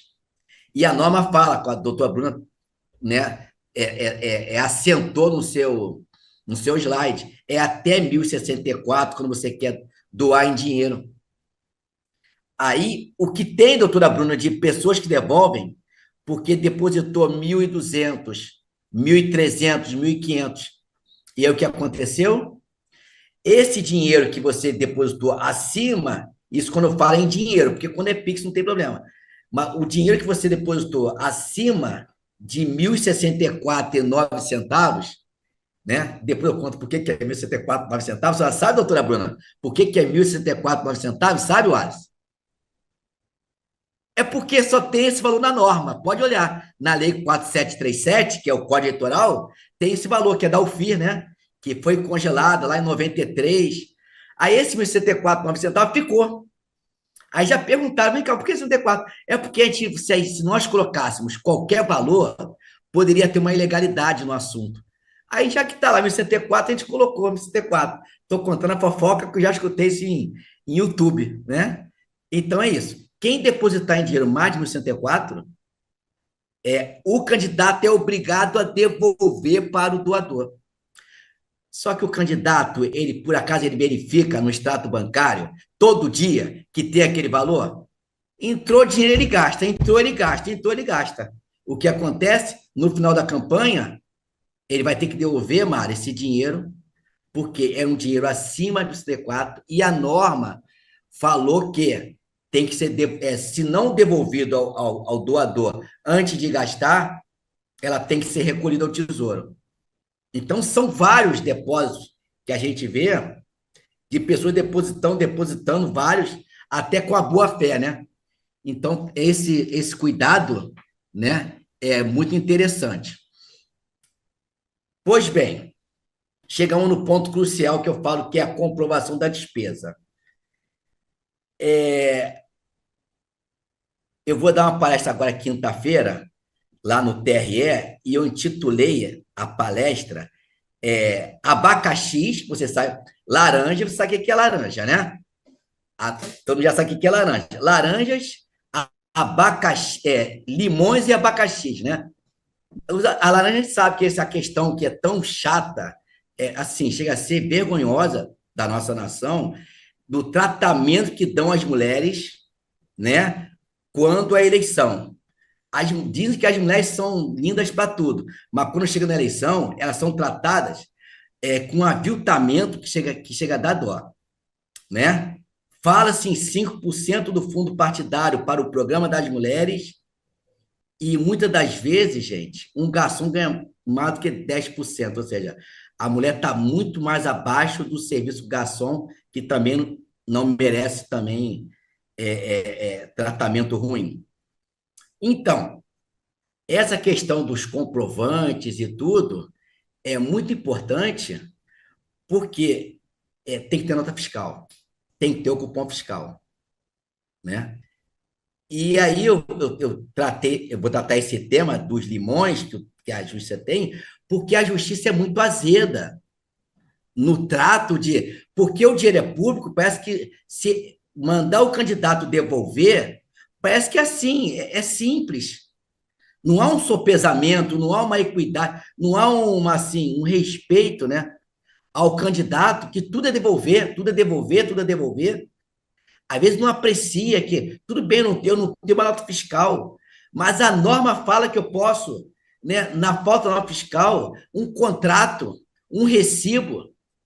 Lá fala, a Justiça Eleitoral poderá admitir outros meios de prova. E sabe como é que eles tratam isso? Daí que eu vou, né?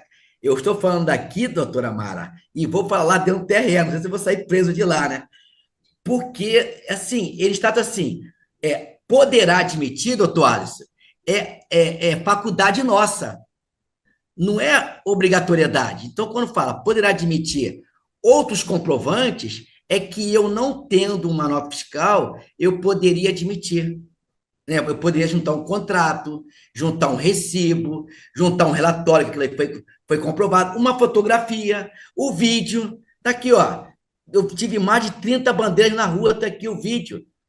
Mas não, aí manda devolver tudo. E quando pede para devolver, é o bolso do candidato. Aí vai entrar em parcelamento. Então, o comprovante fiscal é uma coisa muito séria. E nós temos, nós não, vocês advogados têm que valer esse artigo da norma que fala que a Justiça Eleitoral poderá admitir outros meios, né? E é uma coisa que eu deixo assim, eu deixo no ar. Quando eu contrato um panfleteiro, eu coloco recebi do candidato R$ 500 referente ao serviço de panfletagem no período de 1º de agosto a 15 de setembro, pelo qual dou a quitação. É o recibo que todo mundo conhece. Onde está escrito na norma que eu tenho que ter o contrato? Doutora Bruna, todo mundo fala em contrato. Mas onde está escrito na norma que eu tenho que ter o contrato? Não está. Eu tenho que ter um recibo completo, tá certo? Não pode ser aquele recibo, recebi. Mas se eu fiz uma completude no recibo, não há se falar o contrato. Agora, eu posso apresentar o contrato, mas me exigir aquilo que a norma não exige. Gente, quanto tempo tem essa resolução? Eu, quando fiz eleição na zona eleitoral, foi em 2004. A doutora Bruna não é nem nascida, né? Não é nem nascida. Pelo ar jovial que ela tem. O Alisson, então, que é mais novo ainda. O Alisson é um garoto, né? Então, o que acontece? Essa resolução já é antiga.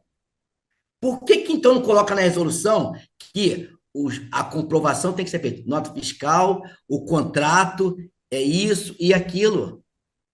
Porque essa norma, ela não é pública. Essa norma são para pessoas privadas. E as pessoas privadas, elas são obrigadas a fazer aquilo que a norma fala. Não é lá, não, para esse aqui eu vou pedir isso, para isso eu vou pedir aquilo. Então, tomarem cuidado com essa questão da nota fiscal, tá? Do recibo de pagamento, que vocês chamam de RPA. Tudo bem, serve, mas tem o recibo de pagamento, a nota fiscal, né? Eu vou pagar em cheque ao contratado. Gente, hoje eu tenho celular. Antes de entregar o cheque para o contratado, tira uma cópia do cheque, porque senão depois você vai ter que pagar a microfilmagem do banco, que não é tão barato assim. Quando é um cheque, tudo bem, mas quando são 10 cheques? E o Limão lá, que eu falei, ele pede logo tudo. Me dá a cópia de cheque de todos os gastos. Então, assim, para a gente se prevenir, né, desses problemas, vamos dessa forma. Nota fiscal, recibo de pagamento, o comprovante bancário que eu paguei, a cópia do cheque, que aí você completa essa questão. Mara, então parei por aqui, sujeito à pergunta, caso eu saiba, né? Estou à sua disposição. Tá. Obrigada, Elídio. As perguntas a gente vai deixar mais para o final, e eu quero também já aproveitar que, avisando aos nossos ouvintes, né, da live, os nossos participantes, que essas lives, as três, estarão na íntegra, disponíveis no site da Fundação Leonel Brizola e no site do PDT, tá? as três, as anteriores e essa de hoje, tá? As perguntas, eu estou recebendo algumas aqui, eu vou esperar o Alisson fazer a explanação dele e depois, se houver tempo, a gente trata de algumas dessas questões e dizendo também que a gente vai deixar disponível o endereço para as outras que não forem respondidas hoje, o endereço para que essas perguntas sejam encaminhadas, né, à Fundação e de lá distribuídas a todos os advogados, para que todos tenham as suas respostas. Todos serão respostas, tá bom? Alisson, é com você, meu amigo. Recursos. Olá, boa noite a todos, boa noite, Mara. Mais uma vez, obrigado pelo convite. Aí é sempre um prazer. De onde eu estou, eu atendo, estou aqui na sala de aula, na faculdade onde eu leciono. Boa noite, Bruna. Prazer. Infelizmente, não tive como assistir sua palestra, peguei no finalzinho, porque eu estava aqui na correria, mas certamente, tenho certeza, foi muito proveitosa e assistirei quando for disponibilizado. Eli, boa noite. Ouvi-lo falar de prestação de contas, que é um assunto inesgotável e um pouco intrincado, mas você fala de uma forma tão natural que foi muito bom ouvir. É muito bom ouvir esse assunto que ainda mexe com a gente, advogado, né? Porque cada situação, né, que na jurisprudência que muda, a gente fica perdido, aquela coisa toda. Mas assim, eu vou receber a incumbência da Mara de falar sobre recursos eleitorais, não arrecadação de recursos, não de prestação de contas, mas recursos eleitorais na esfera processual, e vou tentar aqui fazer lançar luz sobre algumas questões, principalmente com o que eu estou vendo nos processos que já estão tramitando nessas eleições de 2024, mas eu só queria falar uma questão interessante de prestação de contas, que eu estava olhando esse processo hoje ali. Nesse cuidado que o candidato tem que ter e esse que tem que andar de forma equalizada, sintonizada com o contador. Foi um caso que a gente teve de um vereador em 2020 que foi processado por representação no 30A, arrecadação e gastos ilícitos de recursos, por uma situação muito sui generis. Veja só, existia uma dívida privada entre esse candidato e uma gráfica, porque houve uma relação comercial de compra e troca de máquina, e o dono da gráfica disse: você não vai me pagar, não? Pois bem, vou lançar uma nota fiscal em nome da sua campanha. Aí. E, obviamente, isso vai lhe prejudicar. E lançou uma nota fiscal, acho que, salvo engano, de mais de 30 mil, era uma cidadezinha aqui no interior, que isso ultrapassava em muito o limite de gastos. E uma nota fiscal de 1 milhão, o objeto de 1 milhão de santinhos. Pela estatura da cidade geográfica, não teria isso verossimilhança alguma. E aí, quando chegou a prestação de conta, o Ministério Público, no prazo decadencial de 15 dias da diplomação, representou o vereador dizendo que ele estava recebendo doação de pessoa jurídica, estava omitindo gastos, porque foi uma nota fiscal que não foi devidamente compensada na prestação de contas. E isso deu uma dor de cabeça para o vereador. Veja só, numa situação dessa, felizmente conseguimos comprovar esse imbróglio que aconteceu, né, de fato, com provas de e-mails, telefone. O vereador passou quase 3 anos com esse processo em trâmite, sofrendo o risco de ter o mandato cassado, né, por um ardil aí, e uma utilização aí do âmbito de prestação de contas por uma empresa privada. Mas isso aí só foi para comentar essa fofoca jurídica, porque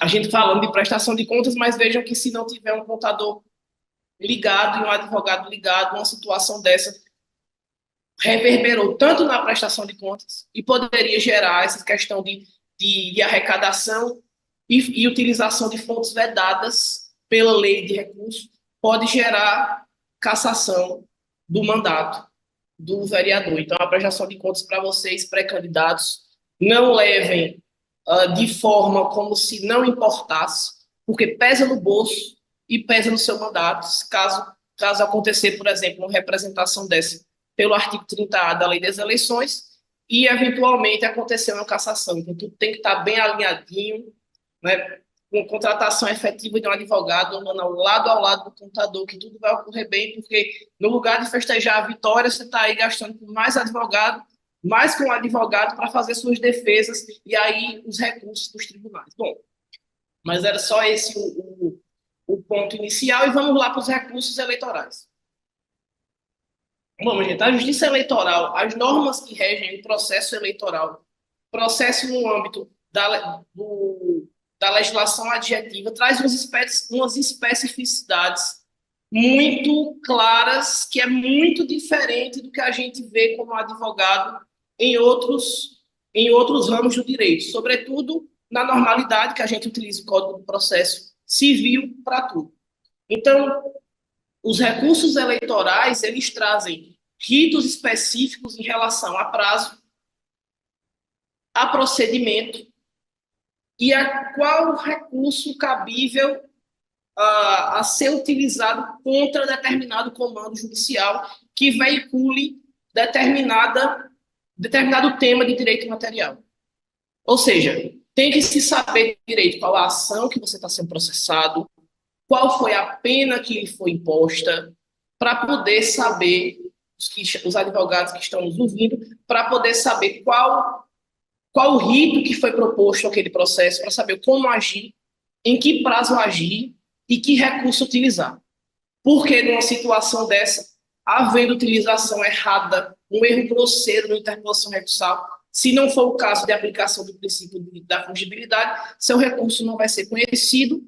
Imagine-se um mandato ser cassado e o advogado interpor um recurso errado.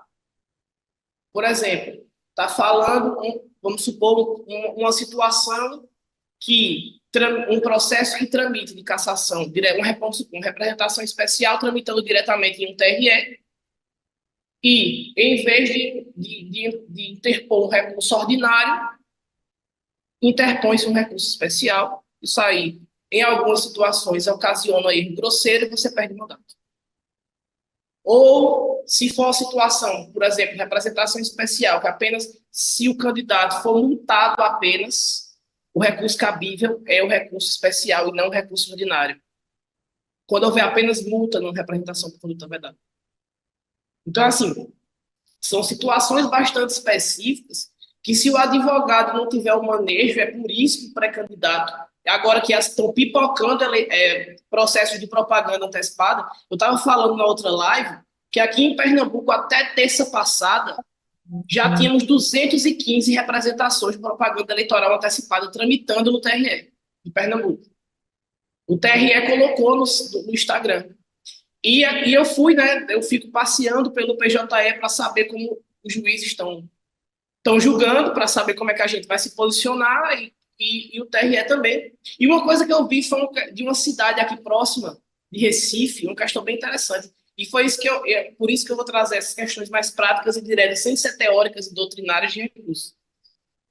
Em determinado município aqui, o pré-candidato, ele foi condenado assim, um desfile de condenações por propaganda antecipada. Outdoor, carro de som, cidade interior, né, minha gente? Interior tem esse vale tudo na política. E provavelmente, se o advogado for esperto, vai entrar com a AS de abuso de poder econômico, quando a candidatura for efetivada. E o advogado ou a advogada, enfim, não citamos cidades, entrou com um recurso contra essas condenações, construindo a peça recursal no prazo de 3 dias. Obviamente que o tribunal não conheceu do recurso porque era intempestivo.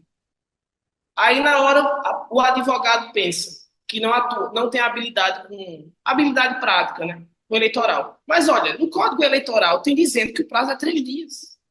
E ainda no Código Eleitoral tem um artigo dizendo que, se o artigo do Código não trouxer o prazo específico, o prazo é em 3 dias. Só que tem uma especificidade aí muito clara. As representações que tratam de propaganda irregular, e aí a gente tem uma representação específica, uma resolução, específica do TSE, que é a 23.608, e a 23.4, alguma coisa, 8, que eu não lembro, que é a que trata do CPC, do novo CPC. no processo eleitoral, diz que nas representações de propaganda irregular, nós temos o recurso da sentença do juiz para o tribunal no prazo de um dia. Então, percebam como essa questão é direcionada, porque para todos os efeitos no processo normal, no processo civil, né, que a gente chama do processo ordinário, nós temos um prazo para todos os recursos de 15 dias, à exceção do embargo de declaração, que o prazo é 5, ou algum agravo interno em alguns tribunais. Por exemplo, o regimento interno do Supremo diz que o prazo do agravo interno é 5 dias, salvo engano. Né? Mas aí temos essa diferença no eleitoral que, se não houver um direcionamento específico de um profissional que esteja habituado com o manejo dessas normas, vai lhe trazer um gravame nessa situação específica.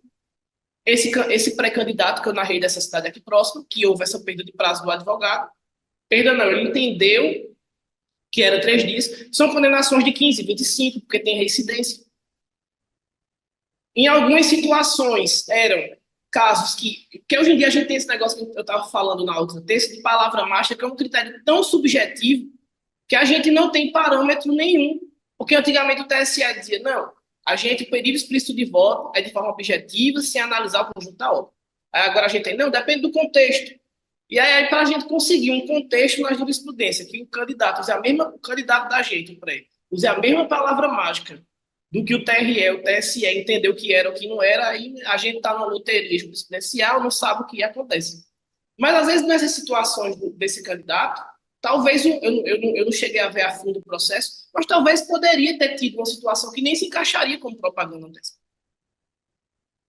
E poderia livrá-lo dessas multas, e, obviamente, se fosse julgado improcedente os pedidos para afastar a multa, podia livrá-lo futuramente de responder uma AGE por abuso de poder econômico. Porque estava usando, antes de campanha, a gente não tem conta. Não sabe onde o dinheiro circula. Aí vai perguntar, esse candidato está sendo condenado por propaganda antecipada, de onde é que está saindo o dinheiro?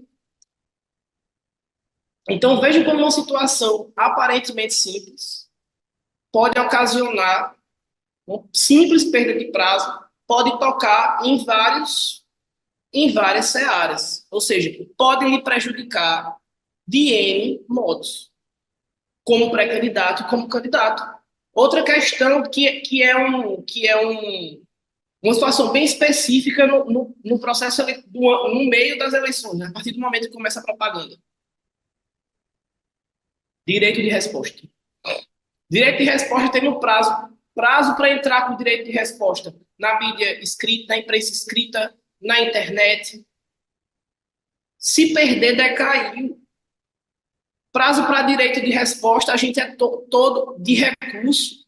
Os recursos contra sentenças que concedem direito de resposta é tudo um dia. Um dia para o TRE, um dia para o TSE, um dia para o STF.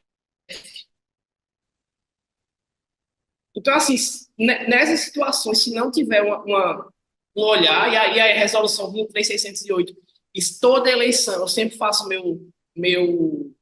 minha tabelinha manuscrita, porque eu sou vintage, né? Não lido bem com Excel, é do papel mesmo. E coloco lá prazo para recurso um dia, prazo de representação um dia, mas para recurso especial no rito da representação é 3 dias, na representação do artigo 96. Né? Situações que envolvem, um exemplo, que também isso não se vê com tanta frequência no âmbito da eleição, vem antes ou depois, as ações por infidelidade partidária.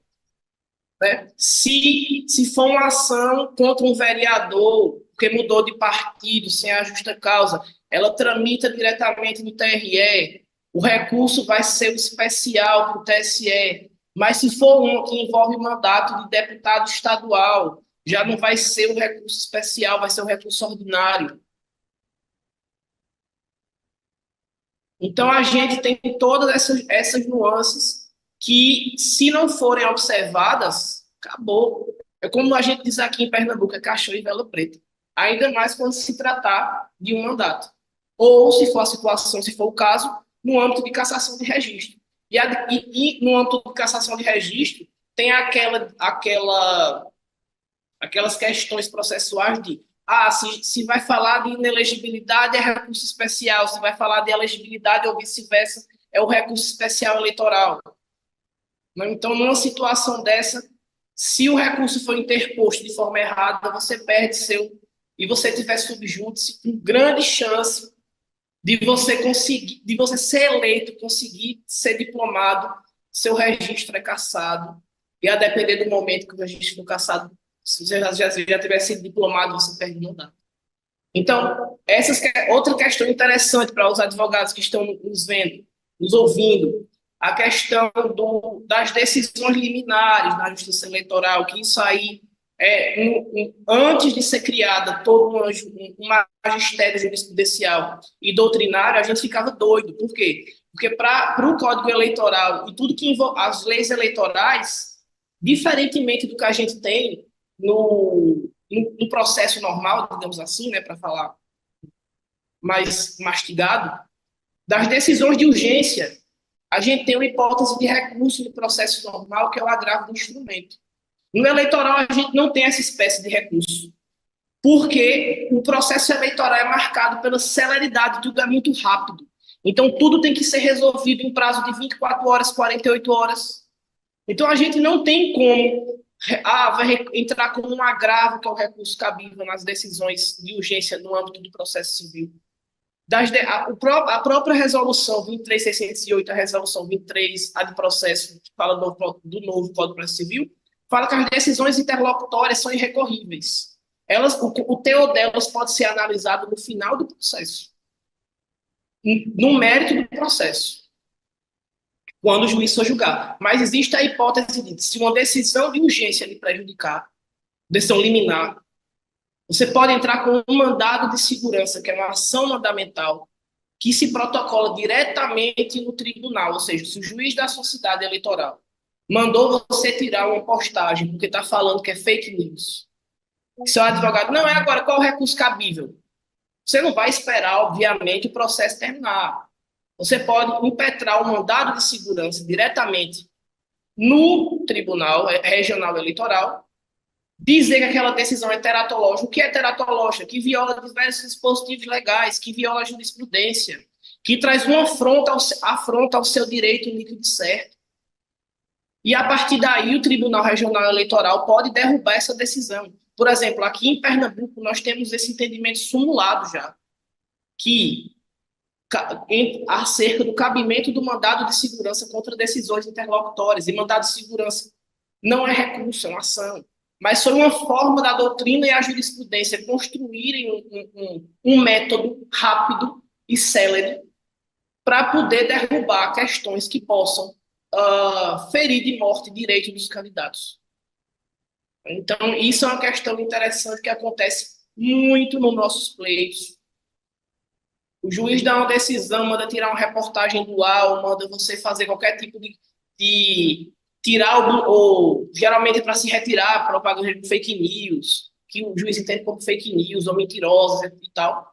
Então, o advogado pode se valer dessas questões, porque se entrar com um recurso contra essa decisão liminar, contra essas decisões de urgência, não vai ser nem recebido, porque não tem recurso de decisões que no direito nós chamamos de decisões interlocutórias. A gente tem recurso de decisões finais, que são sentenças. Então, tem essa especificidade. Mas eu não sei se eu estou indo mais para o jurídico do que para a prática. Eu estou assim meio... Não, pode continuar, pode continuar. Alisson, você tem 10 minutos mais, querido. Pronto, estou aqui de improviso, mas vamos lá. Só para fechar. Aqui e outra situação também. 10 minutos, amor, tá? Para a gente... Alisson, só para a gente acertar o tempo da live, porque a gente tem essa disponibilidade, né, de 2 horas. Então, Pronto. Vai fechar às 21 horas, tá? Mas eu termino antes. Não, sem problema, sem problema. Só para... Outra situação que também acontece, não, sempre acontece, E a gente, nas eleições, a gente corre contra o relógio. A gente corre contra tudo. Então, todos os meios possíveis e imagináveis que a gente pode ter de pedir, de conseguir um provimento do juiz eleitoral, do Tribunal Regional Eleitoral, de forma rápida, a gente sempre já vai andando contra o relógio. Porque o que acontece? Aparece uma propaganda na televisão, na internet, se você não tiver com a representação pronta em 20 minutos, o direito já pereceu. Porque, por exemplo, o que acontece na propaganda de televisão tem aquelas questões dos blocos, né? Então, se você conseguir um liminar e já tiver fechado o bloco, não tem como tirar aquele VT, aquela inserção naquele bloco. Aí vai passar aquele bloco inteiro para depois tirar no outro. Então, isso acaba acarretando dano à imagem do seu candidato. Não tem que ser tudo rápido. E quando se interpõe um recurso contra uma decisão, contra uma sentença, na verdade, o juiz vai determinar, vou dar um direito de resposta. Vou dar um direito de resposta para o candidato.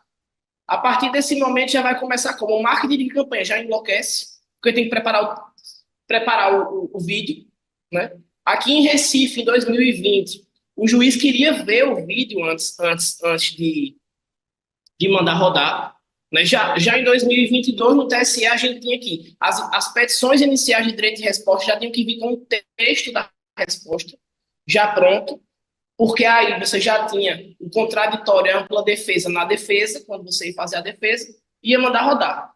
Então, para o termômetro da campanha, quando se consegue uma sentença de um direito de resposta, isso é péssimo para o seu candidato. Um direito de resposta que vem o outro adversário, geralmente com palavras construídas pelo Marco, fulaninho mentiu, ele está falando com verdade, isso é péssimo. Então, a gente tem que entrar com recurso. Só que qual a questão do tempo do recurso? Por mais que o nosso tempo para protocolar um recurso seja rápido, a outra parte, o adversário vai ter que falar sobre o seu recurso para que seu recurso seja analisado, e isso vai gerar tempo. Numa situação dessa de direito de resposta, o vídeo do seu adversário já vai começar a rodar. Quando o recurso for analisado pelo tribunal, você já foi prejudicado de forma intensa.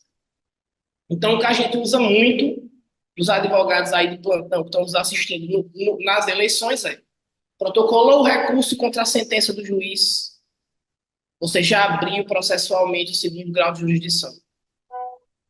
Antes de esperar que a outra parte fale, entre com a tutela cautelar no tribunal, diretamente no tribunal, pedindo que o desembargador suspenda os efeitos do que o juiz mandou, até que aquele recurso seja julgado. Geralmente, como é muita coisa no TRS, quando o recurso for julgado, já tem acabado a eleição, mas o que você quer é que se suspenda determinada inserção, determinada situação que esteja no guia, determinada postagem que está circulando na internet. O que você quer para o seu candidato é garantir tempo, imagem e lisura da imagem dele na campanha. E isso com o advogado que vocês têm que escolher, que dominem a técnica do processo eleitoral e do direito eleitoral, que possam garantir os seus direitos e da forma mais rápida possível, para que, ainda que você não ganhe, não logre êxito na eleição, mas saia ileso, sem multas, sem eventuais situações de prestação de conta ou que lhe impeça de retirar a quitação eleitoral, por exemplo, como uma conta não prestada, ou para devolver recurso que não foi comprovado, né? Então, todas as situações que a gente está falando aqui, todo mundo falou hoje, tudo se conecta. A contabilidade com o jurídico, com o candidato, todo mundo dando em simbiose, em sintonia, garante que a campanha de vocês vai ser exitosa em todos os sentidos. Então, com essas considerações, muito obrigado a todos e muito obrigado pela atenção. Muito obrigada, Alisson. Olha, foi excelente o seu trabalho agora de noite, assim como o da Bruna e do Elídio também. E vou repetir, essas 3 lives estarão disponíveis no site da Fundação também, do YouTube, né? Através da Fundação.